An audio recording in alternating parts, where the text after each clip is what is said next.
walking on bricks. When I go up and down the stairs to this house with a purpose. I wonder how many times I'm gonna end up saying performance in this video.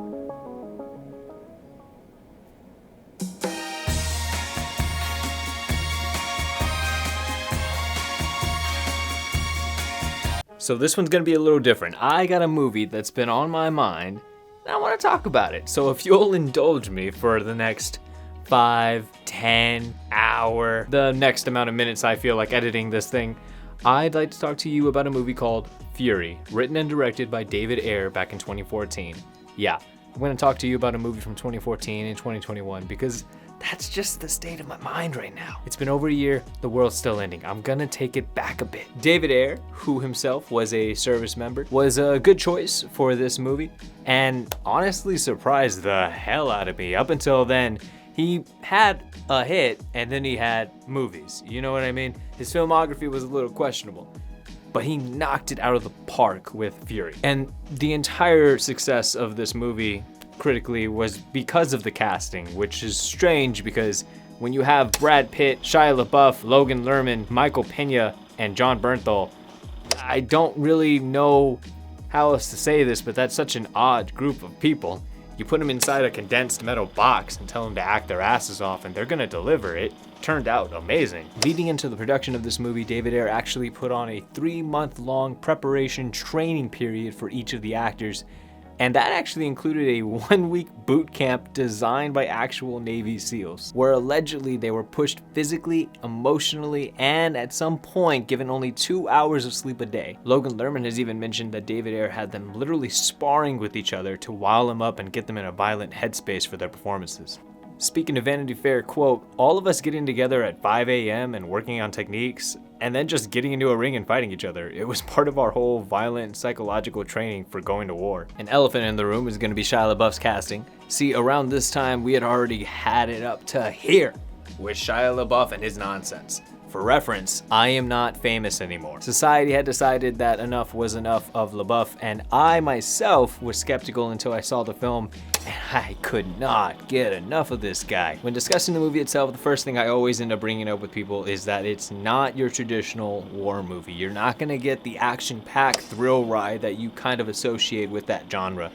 Not to say there isn't action in it, there's some pretty good, intense violence going on in this movie, but it very much is a character piece before anything else. Going back to Shia LaBeouf, his character is kind of this profound Christian who constantly is praying over the enemy and over his fallen military brothers. But he addresses questions, he addresses the internal conflict of him being a service member while also serving the Lord. This kind of aids a lot in the biblical references that go on throughout this movie, and it really does kind of help paint a more radical picture of what it is that they believe they are doing out there. With Jon Bernthal's character, who is more of this kind of gritty, I've seen too much, I've been around this too long, I am now pure aggression itself character in Jon Bernthal. One is about keeping the peace of mind, and the other is embrace the chaos of what is, and they're both constantly shrugged in either direction because of the environment they're in, being war. Michael Pena's character is there to kind of just play the comedic relief. I mean, you can call it the comedic relief, but it's not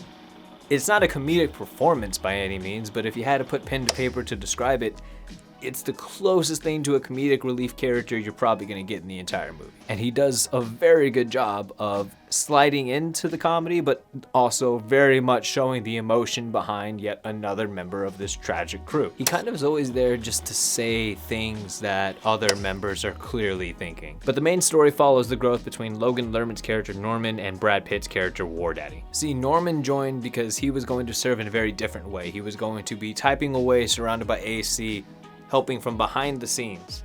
But now he's being thrust into the limelight, front center of the war, with War Daddy, played by Daddy Bradley Pitt, who is clearly, the movie made it very gruesomely clear, has just lost a member of his own. This team that he is leading is one he has been leading for a long time, and he has swore to keep them safe, and now he is down one. This kind of leads into the dynamic between Logan Lerman and Brad Pitt throughout this movie. You have one who just is so frustrated, confused, and is just trying to avoid the conflict. You have the other who sees this as a hindrance and could possibly get them killed. Now, to overlook this con would be to pretend it's not there, and I'm not going to do that. Logan Lerman's character Norman does go through a pretty radical shift from the beginning of the film to the end of the film, in that the beginning he doesn't really want to do anything remotely violent to anybody, and towards the end he is basically the first to volunteer to stand, fight, and die. It doesn't really add up in the span of 2 days, but hey, I'm not gonna try and pretend that I wanted this movie to be over the course of 10 years. I'm not gonna pretend that I wanted it to be a 10-hour movie, so I'll take it. It's fine. It actually turned out to be a pretty touching moment, and they did a good job executing it regardless of the radical shift. Scenes in particular that stood out, there is an entire section devoted to showing how you commence battle in a tank. I never knew that so much went into this, but walking out, I feel like I actually know what I'm doing in a tank. I'm watching them go through perfect timing, perfect communication. Everybody has a role to play. It really does show just how much it takes a tank to maneuver, and strategy is everything. So I will give all the credit in the world to the director. He was able to translate that to me, an audience member, time and time again. I end up finding myself kind of breathless over what should be a pretty slow, big boom kind of fight. Yeah, oddly enough, tank warfare. Interesting stuff. If there's any scene that I can push to get you to see this movie, my God, it's gonna be the scene where they finally get to play house. War Daddy just wants an ounce of normalcy, and the dynamic between each of them throughout that scene, the tension is so strong, I myself started to feel a bit uncomfortable, like I shouldn't be watching this. It's a very, very strong scene. And I feel like that's something this movie does very, very well, is maintain that tension throughout the entirety of it. So when you do get to the end and you get your bits of closure between A to B, B to C, and C to D, you really feel gratification from that. It feels very rewarding to finally get that break in the tension. And I don't know, I just feel like David Ayer does a really good job of maintaining that as an atmosphere. I really, oddly enough, enjoyed it, even though it was a lot to take in. So yeah, my final takeaway from this movie is that it's fantastically performed, and that's definitely worth your attention alone. What's going on throughout the war is very, very fascinating, but the dialogue and tension between these characters is what's gonna be resonating in your mind after you're done seeing this movie. I promise you that. You'll walk out with some intense quotes from this movie too. Ideals are peaceful. History is violent. Call it a review, call it a rant. I just wanted to speak about this film that I just saw the other day because I could not stop thinking about it again. So thank you for hearing me out, and I appreciate the fact that I'm not just throwing this out into the void.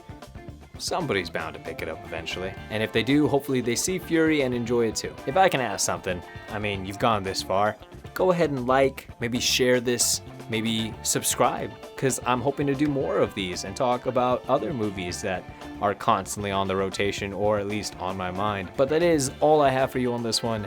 Eventually I'll come up with something to say in the beginning and something to tie it up with in the end. For right now, my greeting is hey, and my bye is bye. So